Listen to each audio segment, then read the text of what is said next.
We're just going to find a man that's Great. willing to come and just read to a bunch of women. What man wouldn't? A man that is that sexy and does it as a vocation, he would totally come. Like, we're not touching him. We're not ogling him. He is just sharing his gift of his vocal cords with us, bringing these characters to like audio life. Noted. Added to reading retreat list, wish list. Yeah, added. The idea is firing. All right. Well, should we dive into the episode? Welcome to Fated, a podcast brought to you by Majella and Carlie, two romantically obsessed readers who believe that great books must include declarations of undying love and deep thrusts of desire. Diving into the spicy, smutty fantasy genre, we're here for both the rattling of stars and headboards, and our podcast starts with the worlds of SJM, but delves into other realms. Did we mention that washboard abs and wands of all kinds are welcome in this inclusive and magically charged space? No topic is off limits, and no one is forced to have only one favourite heroine. Welcome to Fated, where we are unabashedly and wholeheartedly hot and heavy for spicy fantasy fiction. It's time to sit down and smut up. Warning, spoilers ahead.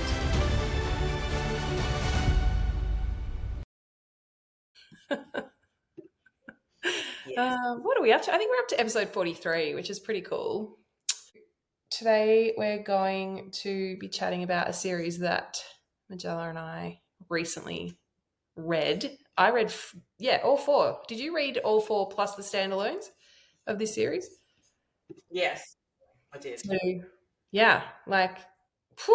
that was a busy month, but got through all four. The fourth book was just released. It's called the Legends of Thezmarr series, and we're going to do a spoiler-free episode now for everybody to hear about this series, which we absolutely loved. But before we do that, we have to touch base with what we're reading at the moment, because we haven't talked for a little while about what we've been reading, because life has been tumultuous, let's say that. There's been moving of locations, there's been caring for family members, there's been changing jobs, and so it's been a really busy time, and we've both been reading, but maybe not as much as usual, and have, not really shared much with each other, which is a bit strange. So I'm excited to dive back in. So what are you reading at the moment, or what have you most recently read that you can share with us? I can't remember even the last episode, what I spoke about, but in the recent times, I have not read a huge amount, I think, because it's actually been quite hard to settle down and start a new series. And I think this is what everyone finds, and it's a meme of the whole, like, you need to get through the first 100 pages of the new setting to be able to connect to the characters and the realms and the lands and the plot and blah, blah, blah. And so I think when you're a little bit unsettled in yourself for whatever reason, the moving, the jobs, it can be hard to start a new book. So I do rereads in this time, but I don't know when we last spoke, but I have done Quicksilver, which I ate up in 3 minutes. And I think I put out one of the reels where Kingfisher has moved up into top 3. He went right to the top. And I don't think you've read Quicksilver yet, have you? No, it's sitting on my Kindle. And I feel like that's going to be like a little sweet, junky treat on a weekend in maybe one sitting. It is so good. It is so good. Okay. It was so good, and it was unexpectedly good, even though there was TikTok hype and everyone was like, oh my God, blah, blah, blah, blah. It's just like another Akatar. But it's not. It's a whole different premise. And he is a little bit darker than kind of the Sarah J. Maas love interest. And it is, he's incredible. So I read him very quickly, and then I finished the last book in the From Blood and Ash series, which is, well, not the last book, the last book in half the series, which was Born of Blood and Ash, which is the earlier timeline, and that's by Jennifer L. Armentrout, which I've been waiting for I can't even remember now, maybe a year. And it's big. It's almost 800 pages. That took a little bit longer to get through because I couldn't read in the same way I normally do. And I had this weird feeling of I don't want these two to end. I know they're going to carry on into the other timeline, but they won't be the focal point of that timeline. And I just really like Nyctos is in my top 3. So there's Quicksilver, there's Nyctos,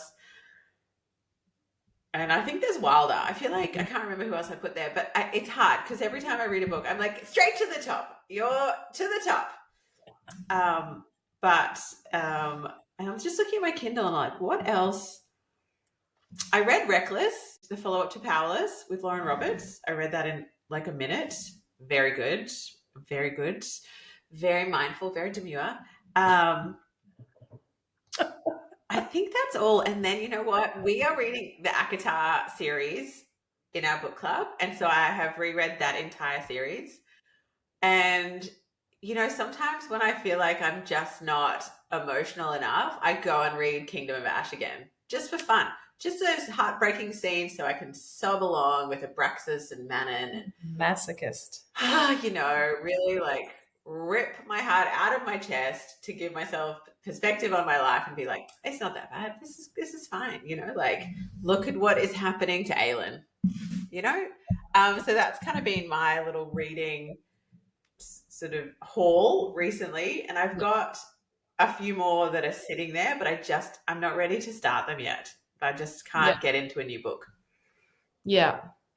Well, I read the entire Legends of Thezmarr series, which is 4 books, and loved it. Absolutely loved it. So we're going to obviously talk about that in today's episode. I put that series down. I was like, I actually didn't want to read another fantasy. And I don't know if it was just that I didn't want to jump into another world, or life was just, there was so much going on personally that, again, I was just like, I just need something really light and tasty and sexy and easy. And so I read The Idea of You by Robin Lee in like 2 days, and because I loved the movie with Anne Hathaway on Netflix. I watched that a couple of months ago, and bawled my eyes out because, you know, it's about a 40-year-old woman who falls in love with he's 24, I think, in the movie. He's 20 in the book. And this young man absolutely adores her, and like, yeah, it's a beautiful love story. I gobbled that up, and then I've also been listening to audio books again, and I have been gobbling up Abby Jimenez. So she's got Just for the Summer, which was awesome. Again, I had a whole day gardening and smashed that book out in a day on audio. A little bit similar to Emily Henry, if you're into her books, really loved it. And right now I'm listening to Part of Your World on audio as well, and loving that. I think I really love the dual narration. The guy's voice is awesome. And they're sexy and lovely, but they're romance, but there's depth to the characters. It's not too fluffy. And then physically, I'm reading The Unmaking of June Farrow at the moment by Adrienne Young. I'll hold it up for those who do watch the videos. Have you heard of this one? So this one is, it's set in the real world, but it has multiple timelines. So there's some magic realism, and she jumps timelines, and she's trying to figure out this curse that has run in the female line of her family. And I'm halfway through, and it's intriguing. So just something a little bit different that I saw at the library and grabbed. Whew. So it's funny, Majella and I get on, we're like, you haven't been reading much. And then I'm like, actually, here's 5 books that we both just read. Yeah. And also maybe you did it earlier, because we did the little offshoots from this Legends of Thezmarr as well. Because obviously when I finished it, I was like, oh, well, I didn't want that to end. And so she has kind of written almost like a novella and then a prequel. Yeah. And the novella is free, and you just get sent the PDF. And then the prequel is kind of Slaying the Shadow Prince, and it's sort of one of the characters. It's their journey that happens before one of the main characters' journeys, which I also really loved. Yeah, I read Slaying the Shadow Prince first because I think I saw it free on Kindle and went, oh, this looks interesting, read it and was like, oh, wow, I really like this author's writing. So the author is an Aussie author, Helen Scheuerer. And yeah, then I looked at her website. I was like, oh, she's got a free novella, and oh my gosh, she's got this series. And yeah. And then I held out for the Legends of Thezmarr because I knew book 4 was coming, and I was like, I don't want another cliffhanger. I just want to be able to read an entire series in one kind of go. So that was released last month, and it's just been awesome. And like we were saying, we don't think enough people know about this series. When I go onto Goodreads, I'm like, oh, there's only 24,500 ratings for this series, and I'm banging on about it to everyone. I'm telling everyone about it. Anyone on TikTok who says, I need a book recommendation, I'm like, Legends of Thezmarr, Legends of Thezmarr. And I tag Helen, and Helen writes back and says, thank you for sharing my book. I'm like, more people need to know about this book. So yeah, do we want to dive straight in to a bit of a spoiler-free episode on this series so we can tell people what it's about and maybe pique their interest? Yeah, sounds good. I think because we decided that not as many people have read this as you might expect. So we didn't want to do just a full review with all spoilers in case people hadn't heard of it and then they go straight in and the experience is ruined. So we just want to kind of look at these 4 books. And I guess the 5th, you can even include the Slaying of the Shadow Prince in there because it does connect, like the worlds are the same. It's just from the POV of a slightly different character. But, I mean, I love the FMC. Like, oh yeah, Thea Zoltaire, which is such a cool name, but everyone calls her Thea, has always wanted to be a warsword, which is a warrior. And the thing is, the warswords used to be female. Like this, they've come from this like history of women warriors, and then along the way things happened, and then women were actually banned from being warriors because of a curse and because it was going to endanger the realms. I've written down, like, the first thing I wrote when I was thinking about this series and just thinking, right, Carlie, in a nutshell, this episode can't be 5 hours. Like, what did you love? I just wrote, loved Thea. Loved Thea. Relatable and fierce, but her character didn't feel forced or exaggerated. You know how sometimes in fantasy it's like, well, let's make this FMC really sassy and really feisty, and like it feels like the writing, it just feels a bit too exaggerated. I felt like Helen wrote this character. I loved her straight away. I saw her flaws. I understood her motivations, and I really wanted to obviously understand her story and see where she ended up, whether she became a warsword or not. But it didn't feel over the top. She felt really strong. And then over time we see her softness. Yeah, I really loved it. And I was going to say, before we even cracked into this, like, if you really enjoyed like the Bridge Kingdom, Witcher, would you say Blood and Ash? Would you say it's similar to Blood and Ash? I haven't read that, but everyone's telling me it is. Yeah, I mean, I guess it's like there is a lot of warrior training in Blood and Ash as well. Like both of the 2 female leads were braised to be like weapons against Okay. like fate.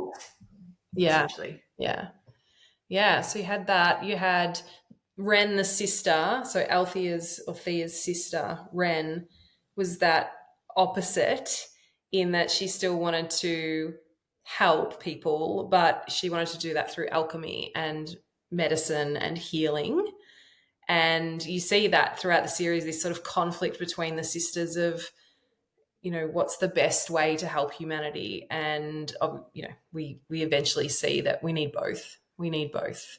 But yeah, loved Thea. And then, we met Wilder pretty early on. And yeah, it was kind of like love at first sight. Love at first read.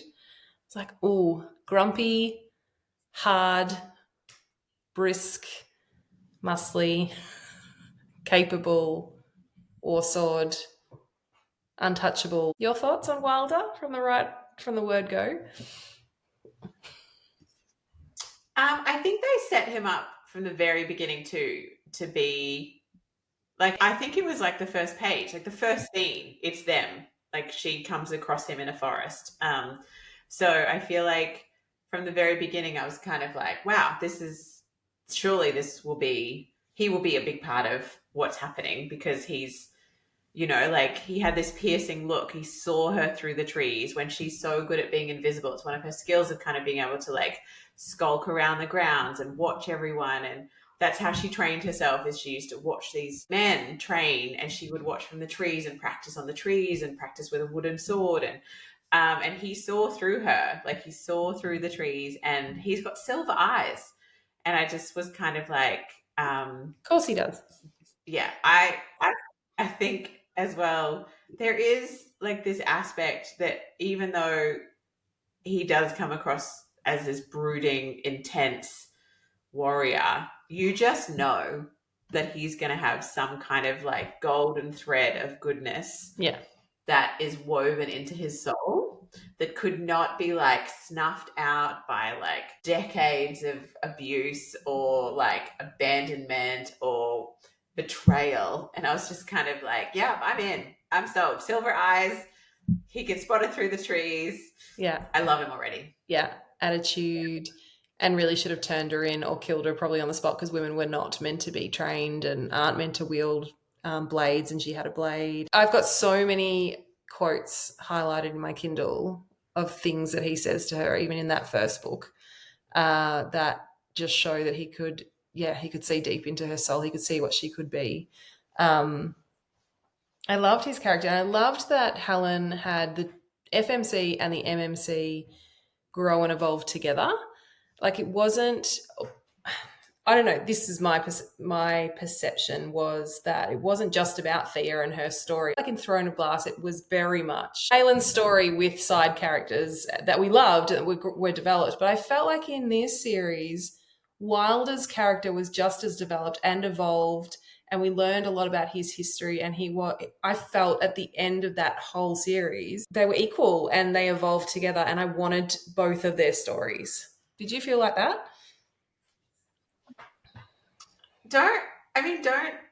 Throughout the series though, don't we switch POVs? Yes. Don't we? Yeah. Yes. Yeah. Cool. Yeah. So I feel like, but not in the first one, right? That came after some twists. Yes. Which was great, because I do think they were both strong enough characters to warrant individual POVs. Like, I think sometimes it sucks to just have the female main character, because you know, we want to see how other people see her and perceive her and engage with her. But sometimes the characters that are around her aren't written with enough depth to be able to hold their own POV. But this definitely felt very equal. Like, I feel like they equally carried the plot forward, and their perspectives were different enough too that you weren't just kind of hearing the same thing happen with the same kind of viewpoint. Yeah. Absolutely. And we knew that Wilder had this history with, the evil energies of this land, and we knew that he had potentially some secrets and that he was keeping from her and the other war swords. And so, I just found that the plot was just so great in this whole series. I think that Helen really balanced the plot and the romance and slash spice. So, I mean, and I'm honest when I say that there are some parts of this series where I skipped over the spice, because I was like, I want more of the story. I want more of the plot. I want to understand the magic, and I want to understand the family dynamics and what's happened there and the different lands, and which is unusual sometimes in these fantasy romances, where I'm like, oh no, I just maybe skip to the spice. So from my perspective, the plot was just epic. We have found family in here too. How much did we love the boys, the men that she befriended at training camp, Kip and Callahan? Like, just absolutely awesome. And had a little bit of an Orphan Annie energy, like it was kind of the outcasts, and they'd sort of got their like ragtag crew together. And I think that it did feel like there was a very big quest energy as well. So it was like, quest, get your team, almost kind of like go and find the magical items that you're going to need. And sometimes the items weren't items, but they were like knowledge. Go find out this bit of knowledge from the past, or go find out what happened at this event, so that you then know what actions to take, or who you can trust. And there were some great baddies, some very dislikable characters, where you could really be like, oh, like, oh my God, like just kill him already. You know, Yeah. like, how is he still alive? He better not get a redemption arc because he does not deserve one. The real, like, the guy that wanted to kill her and didn't want, because there was that huge element, wasn't there, of like, females do not become war swords. Female, there is no chance that you're going to get through the training camps. But then, like, what was called the Great Rite, where at some point you're kind of chosen, the magical beings, to become a war sword or not, and to be imbued with magical, I'm trying not to do spoilers here, gifts. I know this is just a spoiler-free episode, but we have got in this, again, what we all love as fantasy romance lovers is the old who hurt you? Who did this to you? Line from Wilder. So if you like that vibe of big macho protective, even though I'm not meant to like you, and I'm really not meant to be helping you, but I'm really secretly falling for you, and there's something pulling me towards you. Yes, at some points he has to go and sort out some people that do harm to Thea, which is just freaking hot. Let's just say that.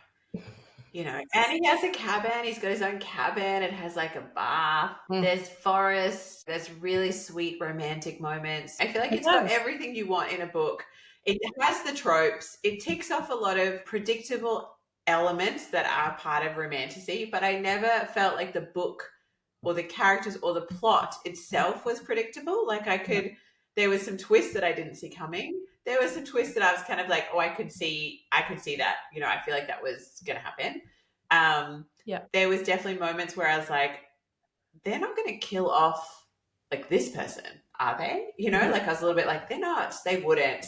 Would they? Sometimes when you just think, oh, no one's going to die, or that's definitely going to happen, it can take away a little bit of that tension and anticipation and unease, where you're kind of like, oh my God, I'm becoming really like committed to these characters and I really need them to make it through the next battle scene. There are a lot of big battles coming up and not everyone's going to survive, surely, because like people must die.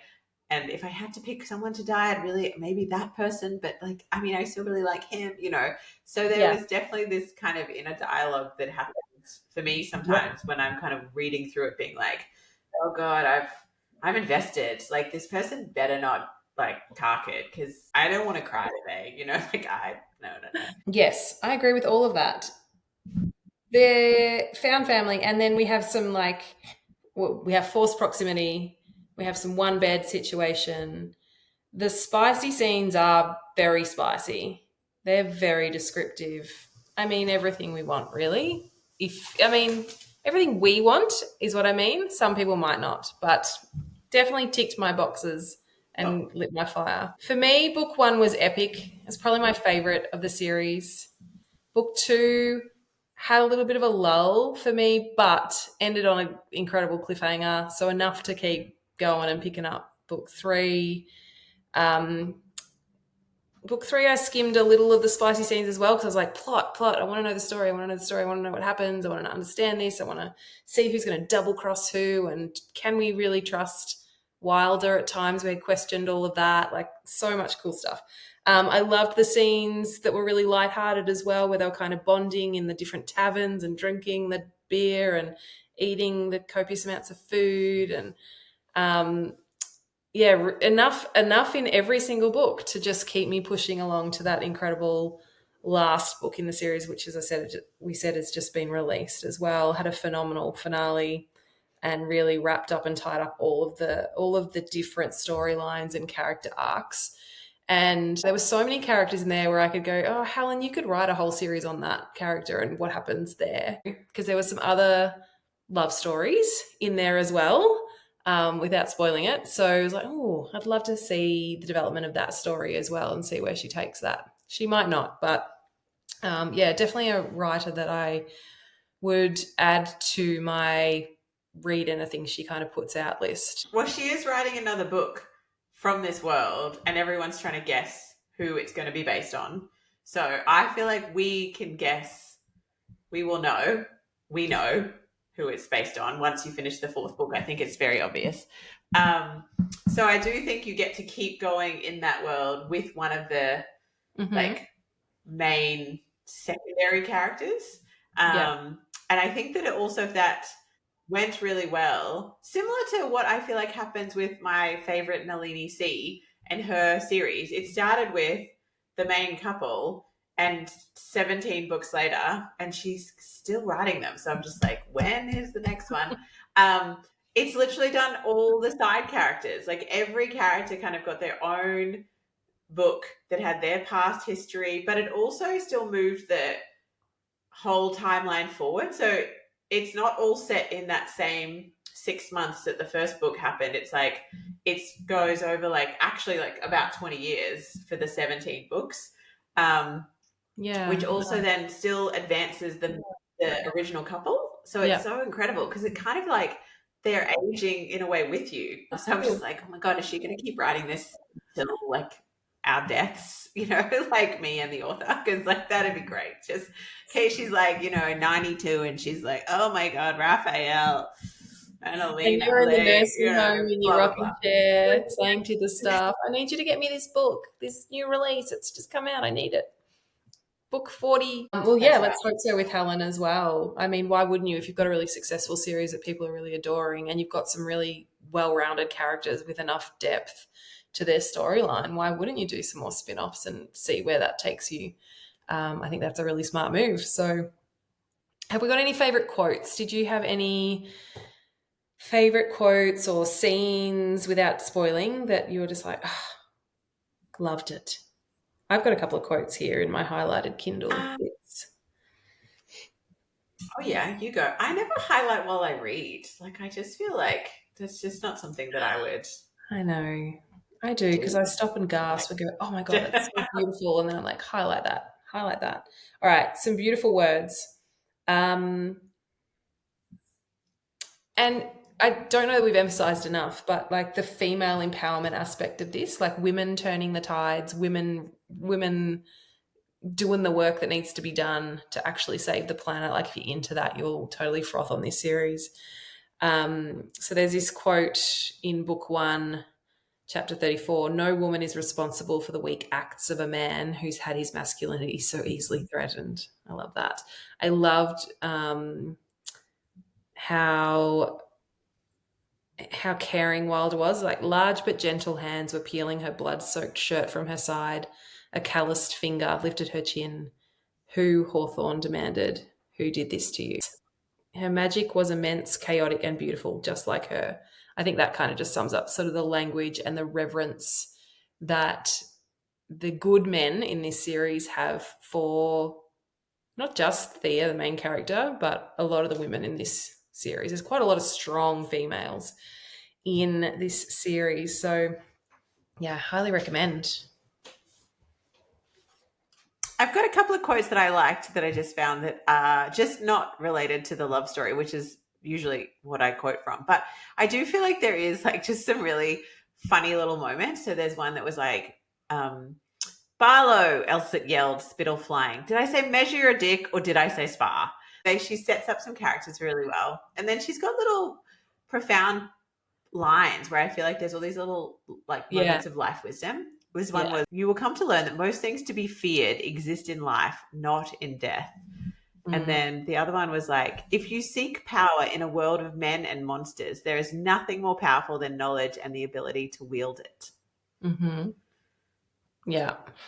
Yeah. You know, and so I feel like there's these like cool lines. Yeah. She's a great writer, really descriptive, but also very profound. Some of the quotes that I've got highlighted are just like, yeah, that's really wise. And then there's other ones I've got highlighted, like, you wouldn't want your dick to fall off. You seem to enjoy swinging it around. Like the women have some really snappy retorts. I'm like, yes. Yes. Yeah. Good banter. Yeah. So, you know, it has an average rating of 4.22 on Goodreads. It's only got 24,000 ratings. And we'd love to see that increase for Helen and be able to support another Aussie author because, yeah, this was a very, very solid series. So We hope everyone picks it up and gives it a go. Really We'd cool. love to hear. I would give it 5 stars. You know, I love a good 5-star. Thank you so much for listening. We hope that you felt like you were eavesdropping on a conversation that you have been dying to have with someone to discuss all the tiny details and possible plot twists of the books that you've recently read. Perhaps you don't have someone to chat to after you finish one of those epic books, so please give the show a follow and we would be honoured to be your book-obsessed friends. But mostly though, we hope it was fun, it gave you a giggle, it made you gasp or encouraged you to pick up a different author. Please share it with someone who you think would also love it, and drop us a review, letting us know what you loved and what you want to hear from us in the future. We will be back with another episode soon. Happy reading.